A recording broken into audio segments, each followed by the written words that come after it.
More Heart Than Talent Radio. Jeffery Combs, president and founder, Golden Mastermind Seminars Incorporated, on a hazy, overcast day in Stockton, California. More Heart Than Talent Facebook Live. Welcome. This is the 4 o'clock Eastern Standard call that I've hosted live for the last couple of years. And prior to that, it was a Tuesday night, 10:30 Eastern podcast, or actually it was a conference call, then got turned into a podcast.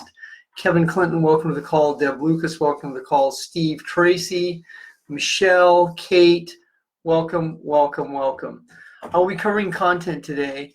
Some of the content you may have heard on the event Saturday with Eric Lofholm. For those of you who are on that Facebook, or actually it was a go-to webinar live with Eric Lofholm, thank you for being on that live event. And so Eric and I are going to be doing more and more of those events. And if you did not purchase the product that I offered from that event, if you're not on that go-to webinar, you can still purchase the product. It's called theclosersclinic.com, theclosersclinic.com. And that is a $997 course that you can purchase for $97. It has a lot of value. Now, on the Facebook Live today, I'm going to cover content about the inner game of selling. So today alone, I've spoken to many people on the GoToWebinar Saturday who had some breakthroughs about really understanding the inner game of selling. I coached people yesterday and coached people Sunday and Saturday who attended that. And the consensus of the people that I've coached said, wow, you and Eric have a lot of experience. You can tell that you and Eric are very smooth. You can tell that Eric and you have done this, it's correct. So collectively between Eric, I factor that we have about 70 years of experience. I know that I personally have over 40 years of selling experience.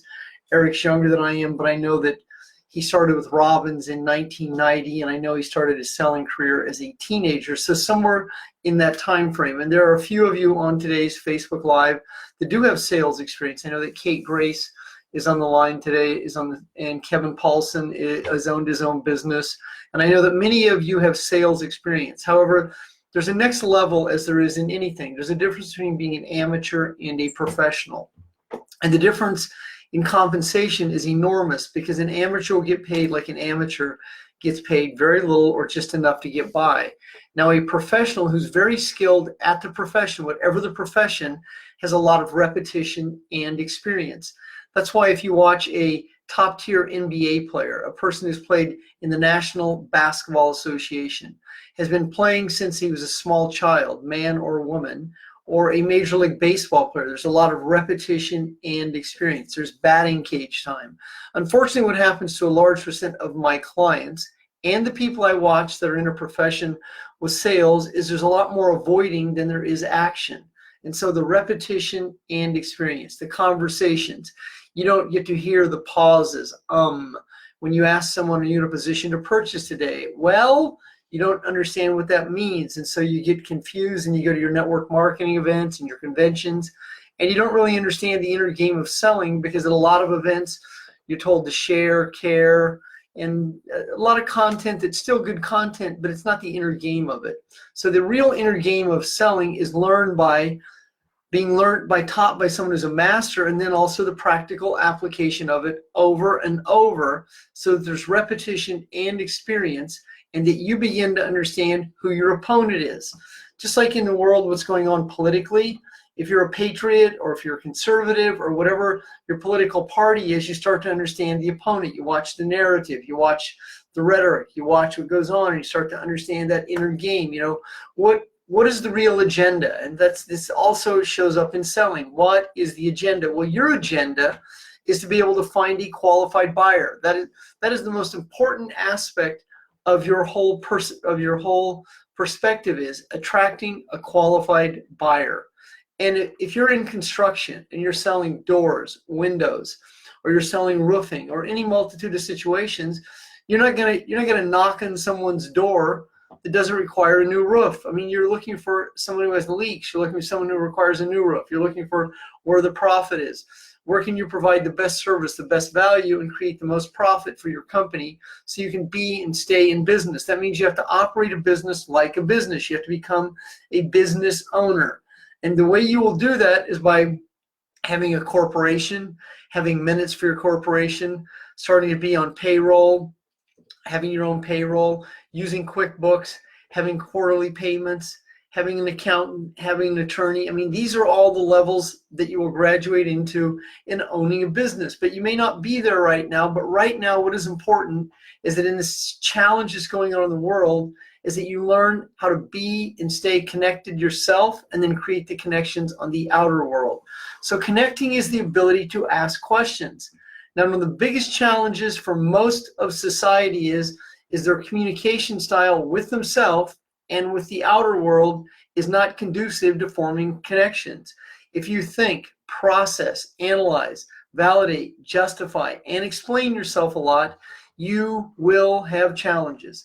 I coached a woman today. I've coached her for 3 years, and I complimented her on like the complete overhaul of her sentence structure. When I used to ask her a question 3 years ago, she would she would trip all over herself. She would ask me a question. She'd go down the rabbit hole and come up here, ask another question up here like this. 3 years into our collaboration, her communication style is exceptional. She doesn't have any ums, kindas, sortas. I mean, she's really cleaned it up so that there's clarity. The reason that this is important, the emotional discipline required to be able to communicate effectively, is so that there is clarity. There were people on my webinar, and my assistant Dylan will attest to this. He's sitting right over there. So we have a relatively simple system in the ordering process. However, some people get lost in the loop. We had some technical difficulty. I mean, if this is even freaking possible, ClickFunnels crashed right in the middle of our selling cycle. So like at 10:39, at the peak of our selling, the freaking system crashed. Now that's not even heard of. So, and I don't want to say these things happen to me, but that did happen to me that one time. That is an isolated incident. So it required customer service issues. And I've sold a lot of products on live events, and I've had situations crash on websites where customer service issues, where you're able to salvage the sale, you're able to talk someone off the ledge, someone's pissed off about the situation. I've tried to order this 3 times, this is so frustrating. Well, I'm very skilled at handling customer service issues, but I'm also equally skilled at outsourcing it to my assistants who are equally skilled because I have taught them. The customer is always right. First of all, you let the customer go first. And this is the same situation. When you're prospecting, you ask a question, you let the client or the customer talk, you interrupt them if they keep going on and they're not answering your question. But if you're such a nice guy, nice girl, people pleaser, codependent, you'll have challenges mastering this because your emotional state will say, I don't want to get in trouble. I don't want to make a mistake. I'm a people pleaser. I want people to like me. Diplomatically interrupting someone so that they answer the question you ask is not being rude, it's being clear. And the clarity that you require to master is a clear course of where you're going with your business. But if you don't have a clear course, you're just going to stay overwhelmed. You're going to stay in the educational loop that so many people stay in. It's just like this. This is the the knowledge loop that so many people stay in. They gain a lot of knowledge, but they don't step out of knowledge. They don't go right over here. See, this is where the ass is in the chair. This is called the production code. Right in here is where you master the production code, because right here in these 4 feet around you at your place called the desk, where I look out a window and I watch people walking by, but I'm not out there, I'm right here. I see them with their dogs, but that's when I can lift an eye and see it. But my focus is right here, right in front of me. Focus on the TAH, the task at hand. And the task at hand in prospecting is qualifying a buyer for your time. I learned this years ago selling Yellow Page advertising. My name is Jeffery Combs. I represent Southwestern Bell Yellow Pages. I'm canvassing in the area to see if the buyer or the media purchaser would be open to meeting with me about adding some business from the Southwestern Bell directory. I mean, these are simple questions I ask. You learn to ask the questions in a sequence. Asking is not talking-oriented marketing. Asking is conversational marketing, where you're having a conversation by asking you questions, leading the prospect to a solution. But if the prospect isn't looking for a solution, you are wasting your time. And this is what many people do. Then many people get lost in this, I got ghosted. I never heard that term until the last 3, 4, 5 years, because no one ever ghosted me. When you say me, now you've personalized it. When someone doesn't buy, they're not buying from me, they're not buying. And if someone says, yeah, Y-E-A-H, I'll get back to you. Well, I know what that means because I understand the context. However, I had a 20-minute call with a woman Sunday, qualified buyer. Definitely had some energy. Definitely wanted to buy from me. We get to the so how much does it cost method. And I said, are you concerned with cost or are you concerned with value? It threw her off. She said, what do you mean? I said, I mean what I meant. Now she knew what I meant, but she wanted a clarification. So instead of telling her a story, I said, I meant what I meant. She goes, oh, well, and then I laid out my program and she said, well, and then she told me that she didn't have the money and she would have to run it by, and she said the husband, but it was the way she said it that I knew she meant it. Now that's a woman who said, I'll get back with you in 2 weeks. She didn't say 2 weeks or so. And I asked her, can you commit to that? That's a trial close. She said, I unequivocally can. Now, does that mean she will follow through? High probability. Just by the way her communication style dictated. Am I going to wait around for it? No. Am I going to follow up with her? No. Why? People go, why? Because I have more leads than time. And people go, well, that's easy for you. Well, it's not easy for me. It's a learned skill. I learned it a long time ago. When I finish this Facebook Live, I have 2 back-to-back prospecting calls. I'm coaching 12 hours a day. That's a standard day for me. And I'm creating more leads in time every single day. Now, if you were in business, you would learn to do the same situation also. Because if you don't have more leads than you have time on your hands to procrastinate. And then if you tell yourself, I don't know what to do, I don't know anyone to call. Well, here's who I would call when I didn't have anyone to call. I would buy 10-cent leads. I would buy a list of leads. I found a list broker in White Plains, New York, Macro Mark Media back in the day. I used to buy email lists from them. I used to buy mailing lists from them. I used to do direct mail. I mean, you have to be creative when it comes to creating leads. I started my own postcard company called MHT Leads, More Heart Than Talent Leads. And I would do 2,000 postcards a week in the era where postcards were effective. So from 1996 to 1998, which is a 3-year period, I was bulk mailing 2,000 postcards. Let me think. I was bulk mailing 1,000 postcards a week, 4,000 a month, and I was receiving a 5% response rate back. And I had a voicemail set up. It was a system. The voicemail was 30 seconds in length. At the end of the outgo, it said, leave your name and number twice, and the best time to return your call, and I will personally return your call within 24 hours, which I did. I returned their call within 24 hours, and the person that left their name and number twice was the most qualified lead because they heard what I meant, they did what I asked, and I had a high probability of closing that sale. I mean, these are some of the inner game skills and techniques that you learn in being a master asker, master connector, a professional at the vocation of selling, sales, the highest paid profession in the world. People will give you tells. I mean, they'll telegraph their feelings. You'll be able to pick up clues when you ask them.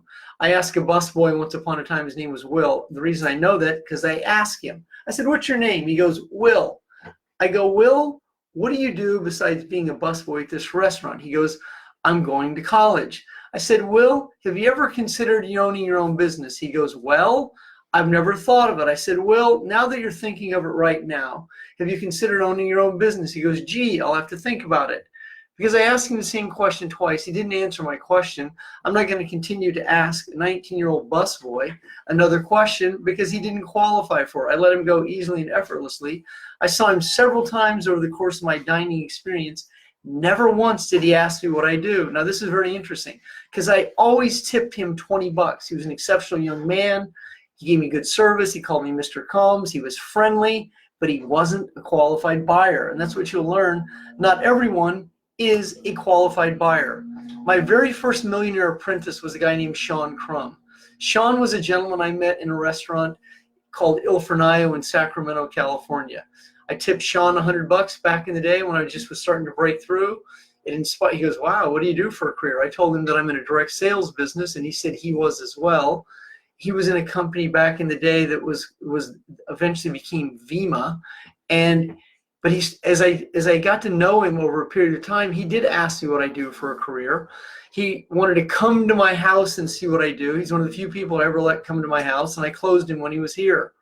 I had someone drop by my house about 6 months ago, and I typically don't let people drop by my house because my house is not a drop-by house. It's not a, hey, I'm at the front door. He came in, watched what I did, and he closed, and I asked him if he's considering rehiring me, and he did. Now, once again, the situation availed itself and presented itself. Now, this is what you would learn to do. Read the situation for what it is. And if you're watching someone in person, you watch the eye movement, the eye contact. If you're doing it over the telephone, texting, typing, you watch the narrative, what goes back and forth. But you learn in the inner game of this, you start to master skills. You start to master emotions. You start to understand how predictable people are. And you learn to address the objections. Number one, I don't have the money. Number two, I want to think about it. Number three, I want to run it by someone else. Husband, fireman, dog catcher, someone down the street. And they want to think about it, or they're not interested, or they want to do the research. So think and research are two different. The research person is analytical. The person who wants to think about it is typically just blowing you off. The research person is the kind of person who typically does do the research. They take the longest time to decide, and their buying habits are based on facts, figures, documentation, and technical know-how. And these also are the type of people who spend way too much time in their head over the details of the business and the product, looking for the flaw in it. Not always, but it is predictable that does happen. Occasionally, they also tend to be the person who has buyer's remorse. They buy and then find a flaw. We had this happen actually Saturday. I was selling one of my limousines, and my assistant Dylan went to my commercial building to meet the buyer. The buyer had the check, and I have a limousine. I have a Lincoln Continental 2011, mint condition, perfect condition.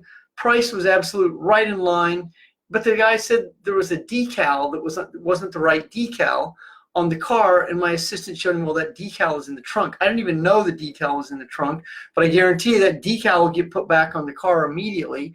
And the guy didn't buy the car because the decal was in the trunk, not on the car. It had some other decal on it. I didn't even know any of this until after the fact.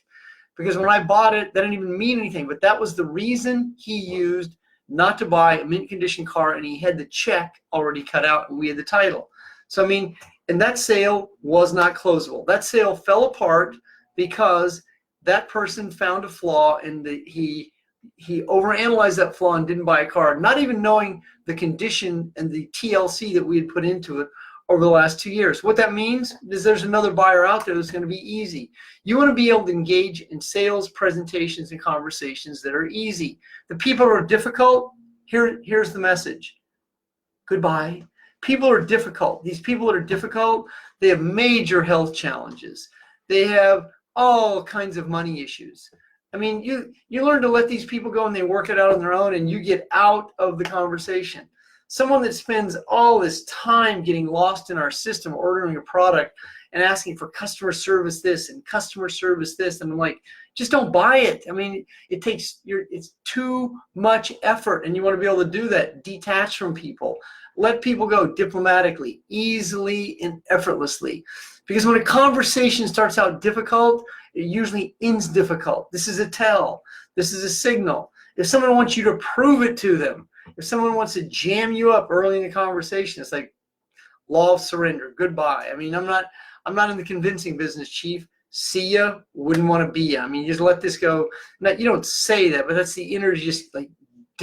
You detach. You diplomatically get out of the conversation. I've seen this in a lot of real estate and mortgage sales also. Someone has all these financial challenges, and they got to go all through these financial hoops. And I've seen salespeople and mortgage people go through all these hoops for people because I really want to help you. I'm Delta. I'm here to help you.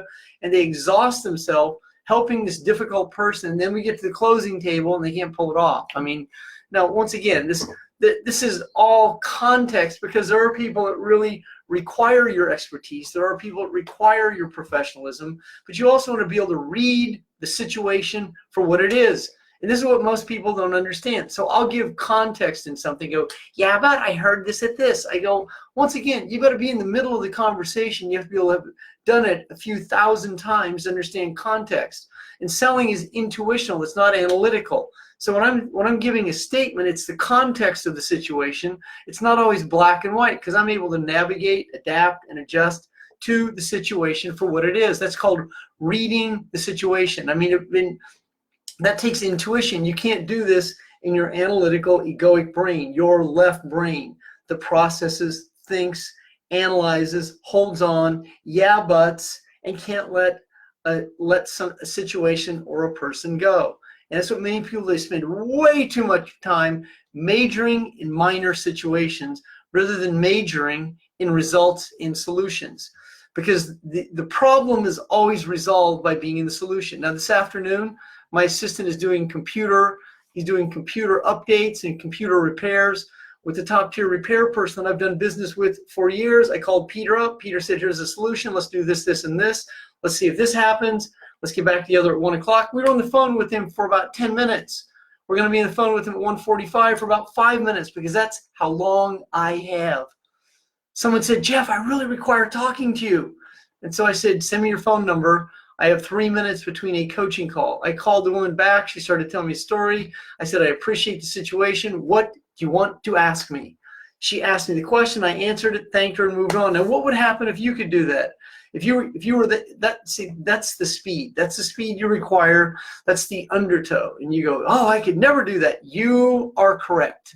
Because if you communicate like that, that means that as you begin to let go, as you begin to move into recovery, and recovery is a higher level of sobriety. Sobriety is the first state of recovery. But when you move into recovery and you are recovering, in that state of being less emotional and being more autonomous and being detached, that's when you're detached. It means you're not worried about an outcome that hasn't happened. It means you can live in the solution. You can address the problem. See, I was asked, well, what's the problem? I don't require all the details, just what the fuck is the problem? State the problem and I'll answer your question. But I don't require the whole story. That's where people lose people. That's what many people do, is they start talking about the product, the service, the benefit, and the feature. They start over talking because they're so anxious. They're desperate. They say, if I just talk enough, maybe they'll buy from me. That's not what you do. Selling is emotional. If you're selling Mercedes, you're selling the experience. You're selling the brand. You want that person smelling the leather in the car. They don't even know what a drivetrain is. Most of them know what horsepower means. They don't even care. What they care is it's a Mercedes. They want a color. They want the interior. You got to sell the experience. But many people get lost in the sauce of the details. And when you learn to sell emotionally, then you will become a closer. And when you let go of all this anxiety that you're in, it's amazing what begins to happen and who begins to show up. It's amazing what happens when it comes to the results. It's amazing what happens as you begin to attract your reality, quality, like-minded success seekers that are seeking the consciousness that you're in. But when you're at a very low level of consciousness, you'll attract your reality to the same low level of consciousness. When you and ah and kinda and think a lot and you're overwhelmed a lot, you'll attract your reality, the same situation, to fulfill the same set of feelings. See, this debunks the myth of success. You don't have to be successful to attract someone who's successful. You don't have to fake success to attract someone successful, but you have to be able to communicate with someone who's seeking success. But if you telegraph, I haven't had any success, you won't buy from me, you are correct, because you just created the mixed message to fulfill a set of feelings of what is called low self-esteem. When you are no longer the mind-body connection to the events that shape the feelings, then you are separating your feelings from the events that shape them. That's the true essence. That's the true inner game of letting go. Letting go has no shape and form.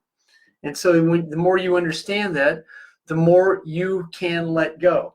I'm going to be hosting a Facebook Live this evening at midnight Eastern Standard Time, 12 a.m. Eastern Standard Time, and that was 9 p.m. Pacific. I just received my 1944 copy of The Wizard of Oz. So I'll show you some of the color illustrations from that book this evening. Now, this is a very interesting book because there's so much symbolism in what's going on in today's world. And that book is really about money And that book it's why it's such an interesting read. It's such a parable. So I'll show you that book tonight at the 9 p.m. Pacific Standard Facebook Live this evening.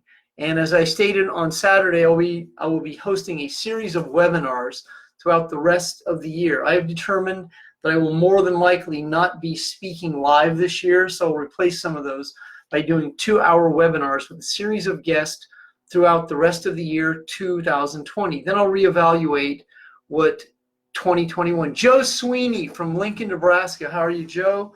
Who else do we have on here this afternoon? Bonita Bastardo, welcome. Henry, welcome. Amy, welcome to the call. Ruth, welcome.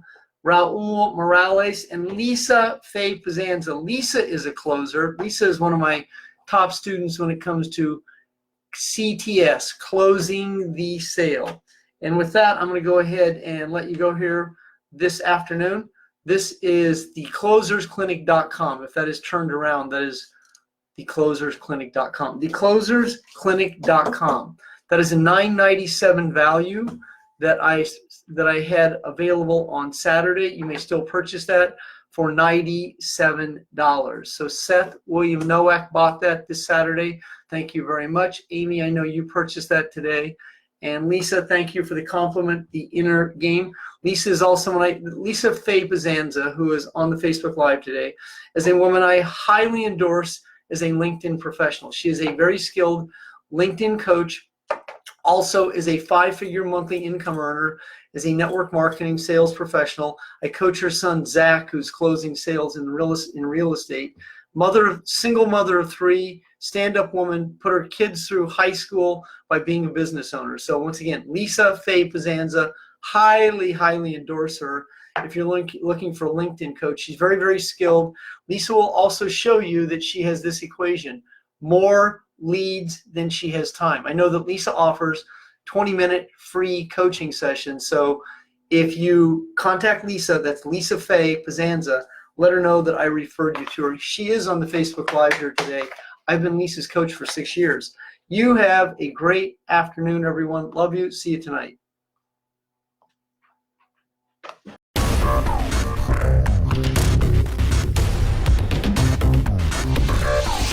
More Heart Than Talent Radio.